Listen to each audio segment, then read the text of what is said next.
1000ಕ್ಕೂ ಹೆಚ್ಚಾದ ಜನಗಳು ಬಂದಿದ್ದಾರೆ. ತುಂಬಾ ಸಂತೋಷ.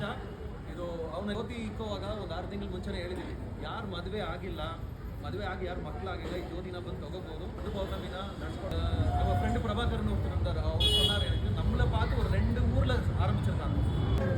சாம்ராஜ்பேட்டையில் நம்ம விஷ்ணு அவர் ಹೇಳ್ತಾರೆ